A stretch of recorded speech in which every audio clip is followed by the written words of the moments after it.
Graça e paz da parte de Deus, nosso Pai, e do nosso Senhor e Salvador Jesus Cristo. Amém? Temos por lutas passado, umas temíveis cruéis, mas o Senhor tem livrado delas seus servos fiéis. Força e poder nos tem dado, Ele nos tem sustentado, dando-nos sua mão firme de paz, perdão, salvação. Sim, Deus é por nós. Quem nos vencerá? Dar-nos-á poder real, Deus nos guardará, livrará do mal, defender-nos-á. Vamos, irmãos, cantar nosso Senhor, louvar e exaltar. Amado Deus, graças nós te damos, Senhor, pela oportunidade de podermos estar aqui, porque até aqui o Senhor tem nos sustentado, até aqui o Senhor tem, ó Deus, nos firmado, o Senhor nos tem capacitado. Eu te louvo, ó Deus, por tudo aquilo que o Senhor tem operado em minha vida. Eu te agradeço, Senhor, esse ministério que o Senhor tem colocado no meu coração de estar ensinando a Tua palavra. Não permita, ó Deus, que as lutas e as dificuldades do dia a dia venham a se colocar, ó Deus, e me desanimar, Senhor, de estar fazendo a Tua vontade. Eu te peço que o Senhor esteja me usando nesse momento em que eu estarei aqui trazendo a Deus um ensinamento de um texto que de certa forma é tão difícil. Usa-me, ó Deus, e dá entendimento aos teus servos, abra as nossas mentes e os nossos corações para que possamos entender a tua palavra e colocar ela em prática no nosso dia a dia. É o que nós te pedimos e desde já te agradecemos, Senhor, com a certeza de que o Senhor estará operando maravilhas em nossas vidas. Amém. Irmãos, nos últimos sábados, nos últimos estudos, nós estivemos vendo, a partir do capítulo 2, o início do capítulo 2, a ida de Paulo, Barnabé e Tito até Jerusalém. E agora, do versículo 11 em diante, nós vemos que Pedro, ele foi até Antioquia. E na semana passada nós estivemos estudando a respeito ali do encontro entre Paulo e Pedro e da situação ali um tanto um quanto constrangedora na igreja de Antioquia, quando Paulo tem que confrontar Pedro a respeito do comportamento que Pedro estava tendo para com aqueles irmãos de Antioquia. É importante, eu não dei essa ênfase na semana passada e eu gostaria de estar dando hoje, o entendimento que nós precisamos ter, irmãos, e o livro de Atos, capítulo 11, versículo 26, ele vai dizer que pela primeira vez em Antioquia, as pessoas são chamadas de cristãos. Vamos ler aqui, capítulo 11, versículo 26. Tendo-o encontrado, levou-o para Antioquia. Aqui está falando que Barnabé, tendo encontrado Paulo, levou Paulo para Antioquia. E por todo um ano se reuniram naquela igreja e ensinaram numerosa multidão. Em Antioquia foram os discípulos, pela primeira vez chamados cristãos. Então a gente vê que a obra de Deus ali em Antioquia, ela estava prosperando de tal forma, era tamanha a conversão de gentios se convertendo ao cristianismo, ao ponto de não fazer sentido chamar aquelas pessoas de judeus ou judaizantes que seguiam o judaísmo, como no início do cristianismo, o judaísmo e o cristianismo ficava ali meio que embolado na cabeça de muitas pessoas e por isso essa discussão, esse entrave entre Paulo e Barnabé, por isso o concílio que vai ocorrer ali em Jerusalém mais tarde, porque já falamos até há um tempo desse atrás, Jesus era judeu. A descida do Espírito Santo se deu em Jerusalém. Os discípulos, os apóstolos eram judeus, os primeiros crentes eram judeus. Então havia uma mistura ali entre até onde terminava o judaísmo e começava o cristianismo. Para podermos entender melhor, eu gostaria de trazer um exemplo para vocês, de dar um exemplo lá da minha antiga profissão como engenheira, né? E temos o hábito de observar que para se elevar um andar, para se edificar um prédio, para se erguer andares acima do térreo, acima da fundação, nós nos utilizamos de andaime. É preciso colocar os andaimes para que os carpinteiros possam subir, possam ali estender a forma, possam colocar a ferragem para que então seja lançado o concreto. É necessário esperar um tempo de cura daquele concreto para que então aqueles andaimes possam ser desarmados e eles passam para cima daquela laje. Quando então começa-se todo o processo novamente, ergue-se os andaimes, entram os carpinteiros, entram os armadores, lança-se o concreto, espera a cura e assim vai. Quantos andares tiverem que ser construídos naquele edifício, o processo é esse. E se nós trouxermos esse exemplo para a nossa vida religiosa, o que nós vamos ver? A lei é como se ela comparando, ela seria os andaimes.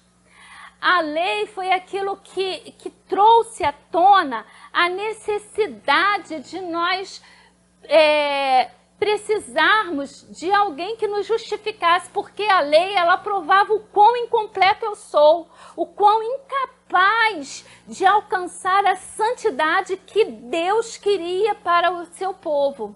A lei prova isso, então a lei era o andaime, esse andaime que mostrava que éramos pecadores, que precisávamos de perdão, que todos nós estávamos separados, destituídos da glória de Deus.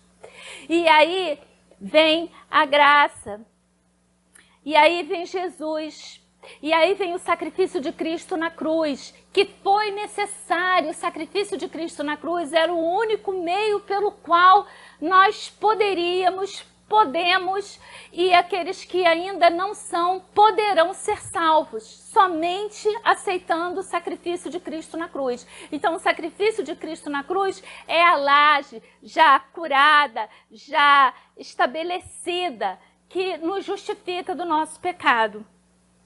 Então, a lei foi necessária até certo ponto. A lei é necessária para que possamos entender o nosso estado de pecador, o nosso estado de incapacidade.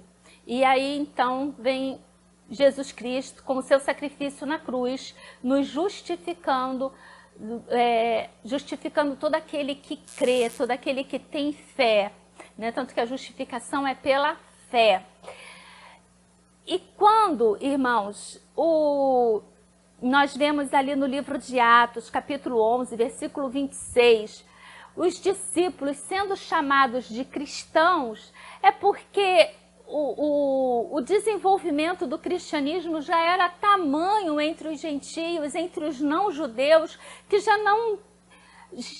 não fazia sentido chamar aquelas pessoas de judeus ou de judaizantes. Mas eu torno a bater aqui com os irmãos que fazia tão pouco tempo que tudo isso tinha começado, que antes eu entrava muito, eu julgava muito essa questão dos judaizantes, mas hoje, conforme a gente estuda, e isso não é a beleza da Bíblia, essa assim a grande maravilha, não é, da verdade de Deus revelada através da Bíblia, porque a gente vai crescendo, a gente vai evoluindo, a gente vai entendendo coisas que antes a gente não entendia. Hoje, quando eu olho para toda essa situação, eu consigo entender parte daquilo que os judaizantes passavam, porque eles eram, irmãos, judeus de nascimento. E Paulo vai falar isso no texto que estaremos lendo hoje. E o judeu, ele foi acostumado a seguir a lei.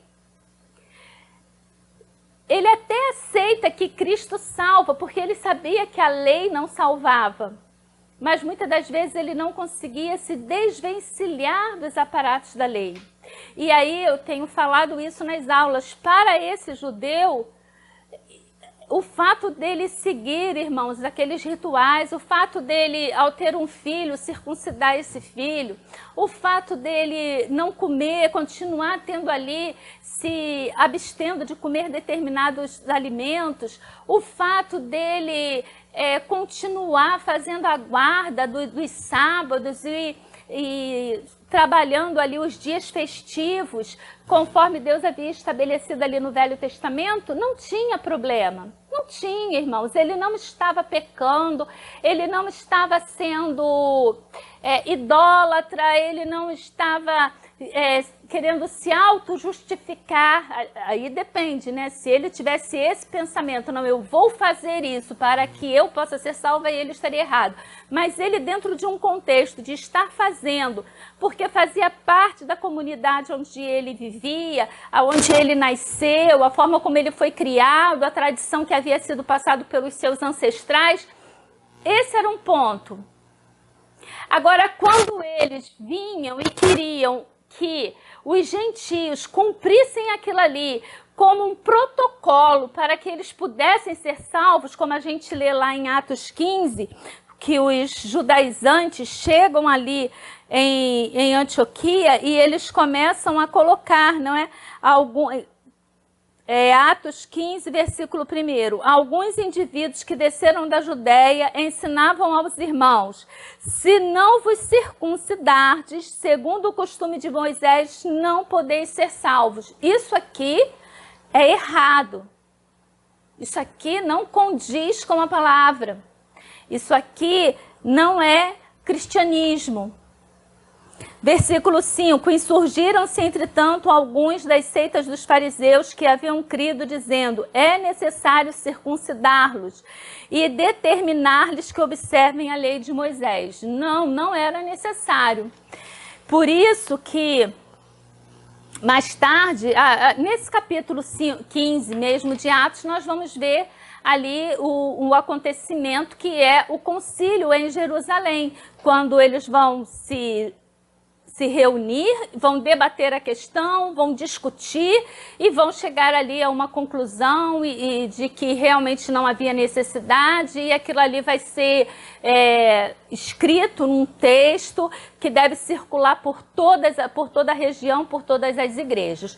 Então, a gente precisa ficar atento a esses pontos, a essas questões. Da mesma forma que, trazendo para os nossos dias de hoje, eu me abster de determinadas coisas ou ter a prática de determinada situação,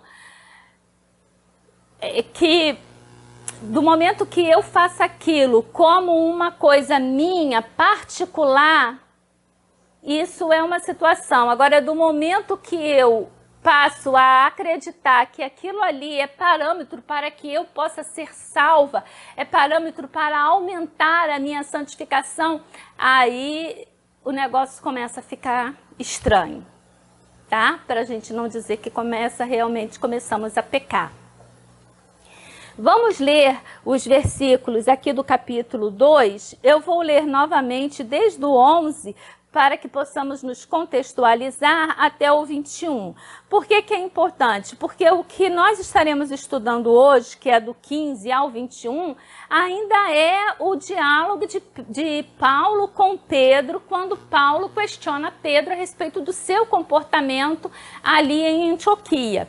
Então, vamos ler aí, abra sua Bíblia em Gálatas, capítulo 2, versículos de 11 em diante. Quando, porém, Cefas veio a Antioquia, resisti-lhe face a face, porque se tornara repreensível. Com efeito, antes de chegarem alguns da parte de Tiago, comia com os gentios. Quando, porém, chegaram, afastou-se e, por fim, veio a apartar-se, temendo-os da circuncisão. E também os demais judeus dissimularam com ele, a ponto de o próprio Barnabé ter se deixado levar pela dissimulação deles. Quando, porém, vi que não procediam corretamente, segundo a verdade do Evangelho, disse a Cefas, na presença de todos: se sendo tu judeu, Não vives como gentio e não como judeu? Por que obrigo os gentios a viverem como judeus? Nós, judeus por natureza e não pecadores dentre os gentios, sabendo contudo que o homem não é justificado por obras da lei, e sim mediante a fé em Cristo Jesus. Também temos crido em Cristo Jesus para que fôssemos justificados pela fé em Cristo, e não por obras da lei. Pois por obras da lei ninguém será justificado. Mas se procurando ser justificado em Cristo, fomos nós mesmos também achados pecadores, dá-se-á o caso de Cristo ser ministro do pecado? Certo que não. Porque se torno a edificar aquilo que destruí, a mim mesmo me constituo transgressor. Porque eu, mediante a própria lei, morri para a lei a fim de viver para Deus. Estou crucificado com Cristo. Logo, já não sou eu quem vive, mas Cristo vive em mim. E esse viver que agora tenho na carne, vivo pela fé no Filho de Deus que me amou e esse mesmo se entregou por mim. Não anulo a graça de Deus, pois se a justiça é mediante a lei, segue-se que Cristo morreu em vão. Que texto, né? Então a gente vê ali que até o capítulo 14, até o versículo 14, Paulo questiona, não é, a Pedro, porque ele vai dizer que até mesmo na aula passada eu até coloquei, né, o grande golpe que eu acredito que tenha sido para Paulo, o próprio Barnabé ceder. Né? Hoje eu ainda fiquei meditando sobre isso, eu falei, meu Deus, Barnabé que foi o primeiro a chegar em Antioquia e que foi lá e chamou Paulo, estava ali desde o início, que foi com Paulo e Tito até Jerusalém, que defendeu ali, viu que Paulo não cedeu nem um minuto para que Tito fosse circuncidado, e agora, diante da pressão dos judaizantes ali, na própria Antioquia, na terra, né, dos gentios, modo de dizer, na igreja dos gentios, até Barnabé cede, Pedro cede e Barnabé cede também. E eu fico imaginando como que Paulo deve ter se sentido assim, meio que, né, caramba, tô sozinho aqui para defender essa situação. E a gente vê, irmãos, a gente pode observar como que nós somos falhos, como que nós somos fracos no nosso entendimento, muitas das vezes no nosso modo de lidar com as coisas da igreja, com as coisas de Deus. Esse posicionamento de Paulo é importante, irmãos. É importante, eu já ouvi muitas mensagens e pessoas criticando como se tivesse sido errado o posicionamento de Paulo. Paulo é uma pessoa que ele não deixa para trás, né? Aquilo que ele tem que falar, ele vai falar. Essa semana, para mim, uma coisa que não tem saído da minha cabeça é aquele texto lá de 2 Timóteo, quando Paulo vai alertar Timóteo e ele vai dizer, cuidado com Alexandre ladrileiro, né? Não sei, agora eu nem lembro ali, mas ele vai falar, cuidado, porque Alexandre me fez muito mal. Cuidado com ele se ele aparecer aí. Esse tipo de comportamento nós não fazemos. Nós não temos, irmãos, por hábito chegar e alertar alguma pessoa daquilo que está acontecendo. Quantas coisas às vezes estão acontecendo por trás das nossas costas e nós não sabemos aquilo que está acontecendo, não podemos nos defender porque não sabemos o que está acontecendo. E as pessoas sabem, mas se calam. Quantas vezes? Quantas vezes eu vi pessoas que chegavam em gabinete pastoral e contavam determinada coisa para os meus pais e diziam, não, mas eu não quero que isso seja levado, eu não quero que o meu nome esteja envolvido. Como que eu vou dizer para uma pessoa, alertar ela, chamar a atenção sobre determinado comportamento, se eu não disser quem viu, porque viu? Aí fica fofoca. Nós precisamos, irmãos, ter essa capacidade de sabermos nos colocar.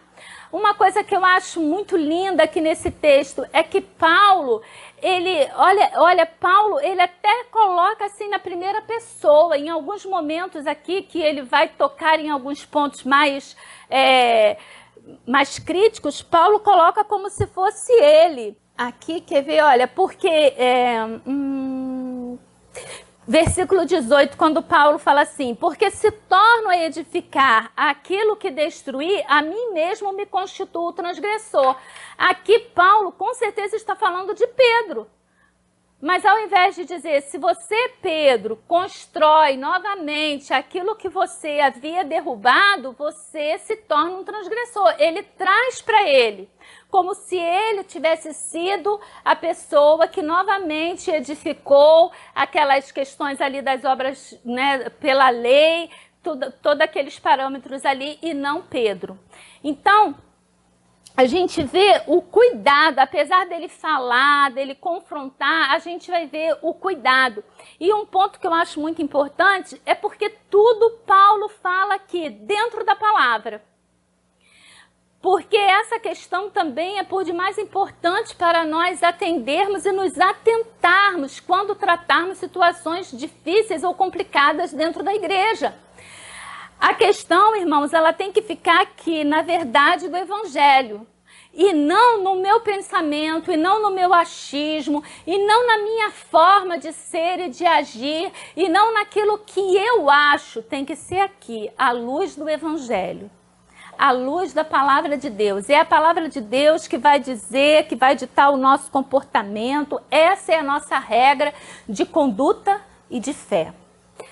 O versículo 15, Paulo vai falar assim: nós, judeus por natureza e não pecadores entre os gentios. Parece estranho, não é a forma de Paulo aqui, nós, judeus, parece que Paulo está ali destacando uma classe A, nós, judeus, por natureza, né, por nascimento, por natureza, e não pecadores dentre os gentios. Não é? Parece que Paulo coloca aqui, um patamar aqui dos judeus, e ele se coloca nesse patamar e os gentios abaixo, mas não é não. Paulo aqui ele está falando o seguinte: nós, judeus de nascimento, e os pecadores gentios, porque pecador gentio era a forma como o judeu tratava o gentio. Para o judeu, todo gentio era pecador. Para o judeu, todo gentio era de uma classe inferior. Lemos quando estudamos ali a carta aos Efésios que para os judeus, os gentios eram o quê? Combustível para o fogo do inferno. Essa era a forma como eles tratavam os gentios. Então, quando Paulo está falando aqui pecador, Paulo está falando pecador no sentido de que os gentios eram pecadores porque eles não obedeciam à lei. Então, aqui, pecador é no sentido legalista, tá? Dentro do texto, os tradutores, eles não fizeram essa distinção na hora de colocar de interpretar o texto. Então, fica pecador aqui, pecador lá embaixo, vai ficar parecendo a mesma coisa. Mas, nesse sentido aqui, Paulo está dizendo que ele e Pedro eram judeus de nascimento. Eles não eram como os gentios, que os judeus chamavam de quê? De pecador. E aí Paulo continua, olha, nós, judeus por natureza, olha Pedro, eu e você, que nascemos judeus, que somos judeus de nascimento e não um pecador gentio e não um gentio, esse sentido aqui, irmãos, eu estava até pensando, sabe o quê? Quando a gente fala de uma pessoa que não é crente, como é que a gente fala dessa pessoa? Incrédulo. Os incrédulos. O povo do mundo. Quando a gente faz o apelo, como é que a gente chama? Tem até um hino, né? Venha Cristo, vem agora, vem pecador. Vem, né? Confiadamente a Jesus o Senhor. Irmãos, pecador todos nós somos. Então, na hora desse apelo, todos nós deveríamos nos levantar e ir novamente à frente, porque venha Cristo, vem agora, vem pecador, é um apelo para todos nós somos pecadores. E aí, às vezes, a gente fica lendo aqui e acha que os judeus eram prepotentes, que os judeus eram muito orgulhosos pelo fato de serem judeus, mas nós também somos. Nós também temos isso até hoje. A gente fala o povo do mundo, a gente diz que eles são incrédulos, a gente chama eles de pecadores, sem se colocar na mesma posição de também pecador. E é isso que Paulo vai começar a colocar aqui. Preste bastante atenção que esse versículo é bem difícil. Então, nós, Pedro, eu e você, judeus de nascimento, e não pecadores dentre os gentios, sabendo contudo, Pedro, eu e você, que somos judeus de nascimento, sabendo que o homem não é justificado por obras da lei. Olha, Pedro, a gente nasceu debaixo da lei, mas nós aprendemos que o homem não é justificado por obras da lei. A lei só prova a nossa incapacidade de obedecermos à lei. Só isso. Que o homem não é justificado por obras da lei, e sim mediante a fé em Cristo Jesus. Olha, nós, Pedro, judeus por natureza, judeus de nascimento, e não pecadores como esses gentios. Sabemos, contudo, aprendemos que o homem não é justificado por obras da lei, e sim mediante a fé em Cristo Jesus. Também eu e você, Pedro, temos crido em Cristo Jesus para que fôssemos justificados pela fé em Cristo e não por obras da lei. Pois por obras da lei ninguém será justificado. Isso é Paulo falando com Pedro, Paulo lembrando a Pedro, né? E eu acredito assim que nesse momento, vendo os exemplos que a gente tem de Pedro na Bíblia, porque aqui Paulo vai falar sobre essa questão, ele continua ali dentro da carta aos Gálatas, nenhum outro livro fala desse confronto entre esses dois apóstolos, e Paulo não dá o fechamento. Pela linha que eu acredito, isso aqui vai culminar lá em Atos 15. Alguns acham que isso aqui se deu depois de Atos 15, depois do concílio. Dentro da minha linha, assim, eu acho que eles discutem, né, essa situação aqui, lá em Antioquia, ficou uma tremenda saia justa, uma situação assim bem incômoda, e aí então todos se dirigem a Jerusalém para então viverem aquilo que está registrado em Atos 15. Existem pessoas que pensam um pouquinho diferente. Mas aqui, Paulo está falando com Pedro, olha Pedro, nós que nascemos dentro do judaísmo, sabemos hoje que ninguém é justificado pela lei. Ninguém é justificado por cumprir a lei, e sim pela fé em Cristo Jesus. Nós que temos crido em Cristo Jesus, eu e você, Pedro, que viemos de um tremendo de um pecado. Paulo podia falar, eu, Pedro, que era um perseguidor dos cristãos. Você, Pedro, que veio aí nessa escala, nessa subida e descida.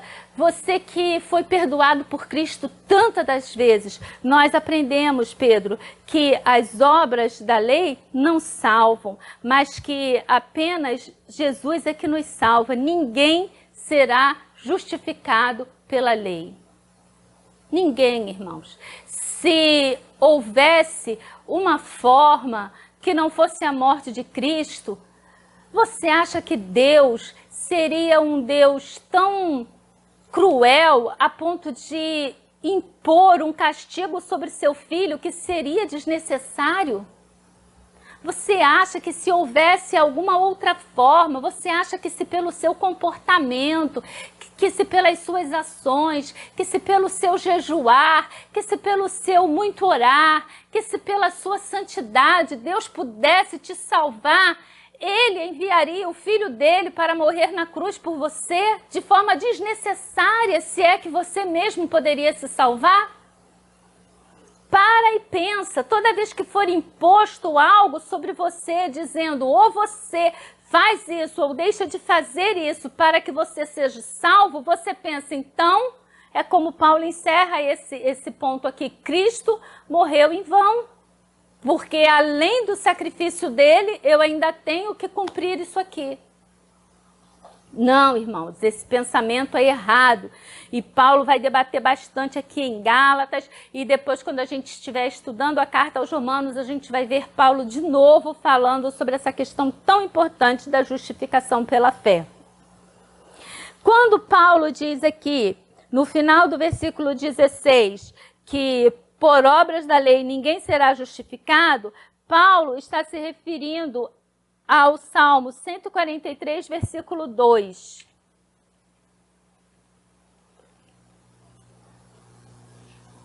Aí a gente vê, olha só, quer dizer, Paulo pregando uma coisa nova, né, dentro do contexto bíblico, porque é a primeira vez que vai aparecer aqui essa questão da justificação, ele vai citar um salmo.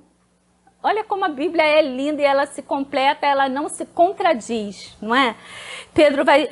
um salmo de Davi, Salmo 143, versículo 2, ele diz, não entres em juízo com o teu servo, porque à tua vista não há justo, nenhum vivente.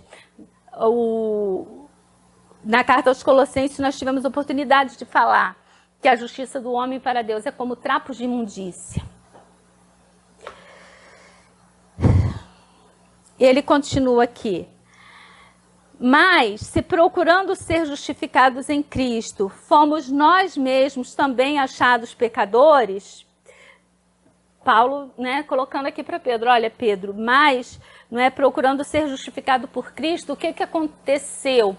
Nós pudemos entender que nós éramos pecadores. E aí Paulo vai perguntar assim, dar-se-á o caso de ser Cristo ministro do pecado? Certo que não. Por que Paulo diz aqui que ele e Pedro foram achados pecadores quando eles procuram ser justificados em Cristo? Aqui nesse momento, sabe o que acontece? Paulo está dizendo o quê? Se procurando ser justificado em Cristo, fomos nós mesmos também achados pecadores. Paulo está dizendo o seguinte, olha, Pedro, quando nós aceitamos Cristo como nosso único e suficiente Salvador, quando nós entendemos que a lei não salva e que pelas obras da lei não existe justificação, que só por meio de Cristo Jesus, quando nós paramos de cumprir os rigores da lei, porque Pedro também já não vivia mais os rigores da lei. Tanto que a confusão ela começa ali dizendo que antes da parte de Tiago chegar, Pedro agia normalmente entre os gentios. Falamos na aula passada ali da experiência dele na casa de Cornélio. Então, Pedro ele já não cumpria mais aqueles rigores. E aí o que Paulo está falando? Que do momento que ele e Pedro entenderam e buscaram ser justificados em Cristo Jesus, eles foram achados pecadores. Então, diante da lei, Pedro e Paulo agora eram pecadores, porque eles não cumpriam a lei. Aqui, irmãos, pecadores no sentido legalista, igual o pecador lá de cima. Nesse sentido que Pedro está falando, olha, Pedro, nós que procuramos ser justificados em Cristo, fomos nós mesmos achados pecadores, porque diante nós paramos de cumprir a lei, então somos pecadores legalistas. Por quê? Porque não cumprimos ali aquilo que a lei manda. E aí ele vai dizer, dar-se-á o caso de ser Cristo ministro do pecado? Claro que não. O que Paulo está perguntando ali? Agora Cristo ele vai ficar administrando esse tipo de coisa? É isso, Pedro? É para isso que Cristo veio? É por isso que Cristo morreu na cruz? Está preocupado de ser achado pecador diante dos judeus que ainda não entenderam a palavra? Ao invés de pregar a palavra, ensinar para eles aquilo que é certo, você cede a eles.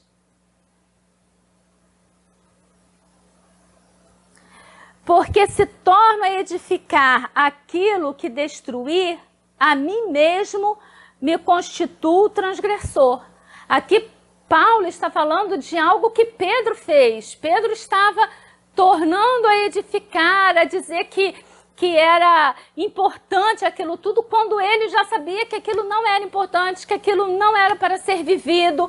E aí, então, ele passa a ser um transgressor, porque do momento que ele conhecia a verdade, do momento que ele detinha a verdade, irmãos, e ele quer impor aquilo ao outro como uma forma para que a pessoa pudesse ser salva, sabendo ele que aquilo ali não leva ninguém à salvação, então ele estava se tornando um transgressor. Porque ele estava indo contra algo que ele já não acreditava. Por isso que Paulo vai dizer que eles estavam dissimulando. Eles já sabiam que aquilo ali não era importante, que aquilo ali não era real, mas porque chegou um grupo que se dizia da parte de Timóteo, que ninguém sabe se de fato eles vieram amando de Timóteo, mesmo que tenham vindo amando de Timóteo, será que aquele era de fato o pensamento de Timóteo?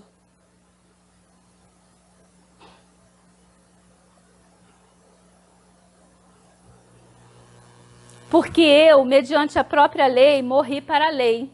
Olha, Paulo, eu, mediante a própria lei, morri para a lei. Por quê? Porque ele deixou de seguir a lei. E olha que Paulo, ele vai dizer o que lá em Colossenses, não é? Que ele era judeu, ele era da tribo dos fariseus, ele era o mais rigoroso no cumprimento da lei.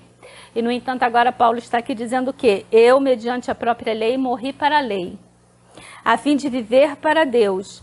É importante que aqui o que Paulo diz que morreu é o legalismo dele, a personalidade. Quando a gente diz que morremos para o mundo, nós morremos, irmãos, com relação à soberania do pecado sobre nossas vidas. Porque agora Cristo vive em nós. Olha o que Paulo vai falar. Porque eu, mediante a própria lei, morri para a lei, a fim de viver para Deus. Estou crucificado com Cristo.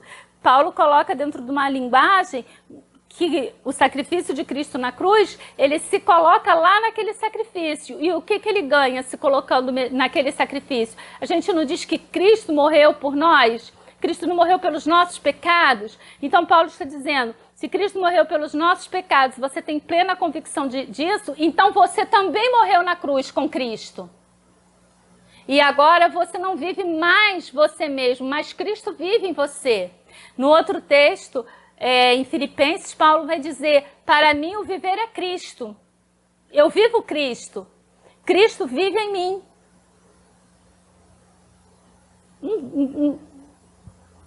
Eu morri para a lei. Para a lei eu estou morto, não é? Porque eu, mediante a própria lei, morri para a lei a fim de viver para Deus. Estou crucificado com Cristo.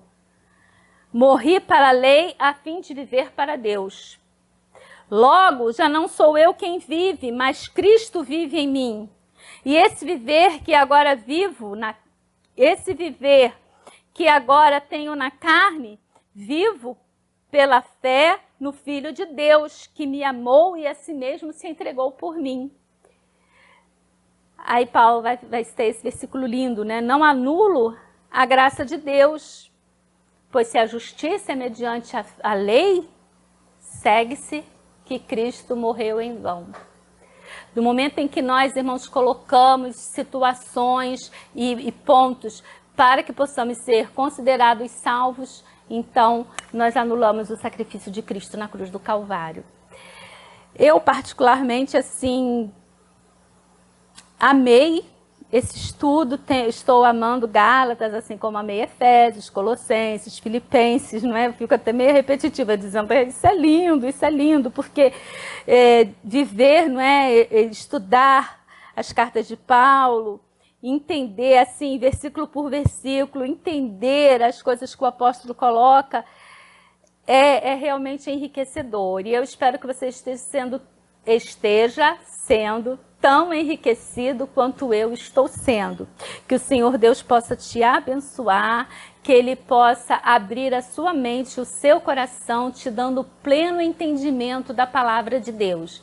E se você se sente oprimido, se você se sente obrigado a cumprir determinados rituais, determinadas coisas, com o pensamento de que só assim você pode ser salvo, creia que nada disso vem da parte de Deus. Creia nisso.